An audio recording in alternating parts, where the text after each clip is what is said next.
Hello and welcome to this new episode of Business Africa. I am Dea Yoka, coming up. For the first time since its introduction in 2002, €1 is worth less than $1, dragging the pegged CFA franc in its fall. Coffee export revenue in Ethiopia hit record $1.4 billion over the past financial year. The East African country exported 300,000 tons of coffee during the last 12 months. The Congo and Cameroon are now connected through a terrestrial fiber optic cable built under the Central African Backbone project, which is funded by the African Development Bank. The euro's continuous slide towards the US dollar since July 5 has resulted in a 20-year low, according to economists. This fall raises fears of a looming difficult economic environment for the 14 African countries using the CFA franc, which has a fixed exchange rate parity with the euro. A euro is worth less than $1 for the first time in 20 years, a development that has not occurred since the introduction of the European currency in 2002, and that is leaving an impact on the CFA franc, which shares a fixed value with the euro. Experts blame several factors for the euro's depreciation against the dollar, including the war in Ukraine, which has revealed Europe's energy dependence on Russia and the perceived vulnerability of European economies by investors. But the decline of the CFA franc, common to 14 French-speaking African countries against the dollar, could benefit exporting countries, especially of raw materials. Analysts say revenues from exports converted into local currencies should increase, and thus increase the budgetary resources of the countries concerned. While this is a boon for exporting countries, it will not be so for the major food importers, thereby making the fall of the euro overall not in the positive. The challenge for these countries lies in the volume of imports. The depreciation of the CFA franc will increase the invoices of imports invoiced in dollars and accentuate inflation in the CFA zones, while further deepening the trade deficit. Another consequence analysts warn is that African states may have difficulty repaying their dollar-denominated debts. To discuss the impact of the CFA franc's decline against the dollar, we're joined by financial economist Ousmane Dieng. Good morning, sir. Thank you for this invitation. Who are the winners and the losers of this fall of the euro against the dollar? I think that when analyzing the issue in terms of winners and losers, it is actually relative. For me, the entire zone will lose out. This is because so far we are exporting countries, and generally speaking, we cannot have certain added value to our exports that is retained abroad. So it is similar to imports. Today, what we need to understand is that with these differences in parity between the French CFA and the main currencies, when we export, it is as if we were subsidizing the countries that are actually buying from us. And importing is an additional cost for the simple reason that this parity is imposed. It is part of the economic game. These rules are debatable because they are not necessarily advantageous for our economies, and we have inherited them when this international financial system was being set up. They were young states, or even states that hardly existed. So today, the only winner is a country that is able to produce goods and services internally to satisfy a domestic demand. So, in short, all the countries in this French CFA zone will lose. Most of the trade between the countries within the zone and the rest of the world is actually done in dollars. So it is easier to buy a product elsewhere and cheaper than to produce it locally. But now we realize this has shown its limits. Could the WAMU and SAMAC countries have anticipated this situation? Today, the engine of economic growth is in the market, and it is within the sub-region and even internationally, plus the companies that we have. We alone, we are capable of creating wealth. And even within the sub-Saharan Africa, we just need to transform 20% of these young people into entrepreneurship in order to offer jobs and purchasing power to the rest of the population.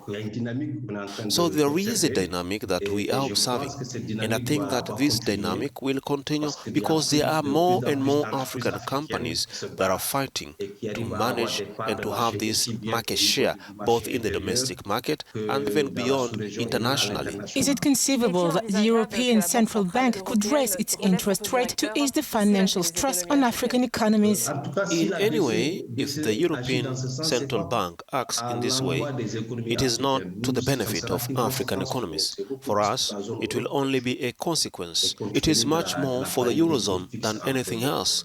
And given the fixed parity between the CFA and the euro, it will be mechanical. I cannot see the European Central Bank meeting to take a decision to reduce the impact on the CFA zone. Given the context, isn't the situation an opportunity to reopen the debate on the end of the CFA franc? I think that we must have a debate that dwells on this monetary sovereignty that we have demanded so much, for the simple reason that we have neighboring countries that do not actually have a fixed parity. Now, the question that arises today is whether we should not have some sovereignty as long as our economies need liquidity or monetary injection to finance businesses in terms of the possibility of conducting monetary policies or support our economies. And this is non-negotiable element. On the other hand, the effort that needs to be made in the medium to long term is to be able to regulate this gap within this parity, which is not necessarily justified. I think we need to have a currency that we can support.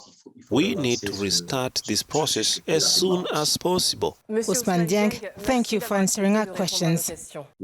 Thank you, and I am honored by this invitation.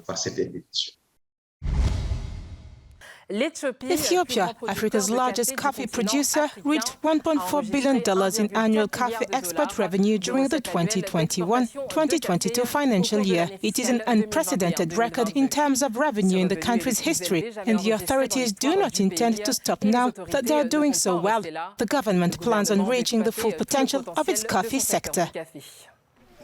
Ethiopia has revealed a record coffee export revenue of $1.4 billion in fiscal year 2021-2022. The earnings exceeded the fiscal year target of $1 billion. The East African country exported 300,000 tons of coffee in the past 12 months, according to Omar Hussein, the country's agriculture minister. While the country is only the second largest African exporter of the bean behind Uganda, the feat marks a 14% increase from the $1.2 billion earned in the previous period, setting a new record for the country. Coffee is a vital part of the Ethiopian economy, supporting the livelihoods of more than a quarter of the population and generating up to 30% of the country's foreign exchange earnings. Despite a record year in terms of revenue and income, authorities believe that the country is far from effectively utilizing the potential of its coffee sector. In early July, the Ethiopian Coffee and Tea Authority launched a 15-year coffee development strategy aimed at maximizing the country's coffee production capacity. The strategy aims to quadruple annual coffee revenues and increase farmers' incomes by more than 5 times by 2033. Known as the home of Arabica, Ethiopia's coffee is recognized worldwide for its rich quality and flavor, which makes it highly popular across the globe.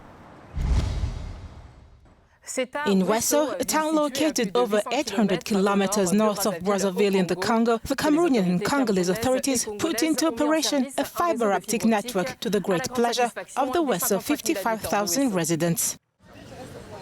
The Republic of Congo and Cameroon are now interconnected by a fiber optic network built under the Central African Backbone Project funded by the African Development Bank. In Wesso, a city located more than 800 kilometers from the capital Brazzaville, authorities from both countries have put in place the interconnection network that will help in the growth of this region. According to this young businessman from Weso, Brice Kajo, he said, it is really an advantage for us, the youths, for the country, and even at the level of research, and even in terms of good quality of the internet.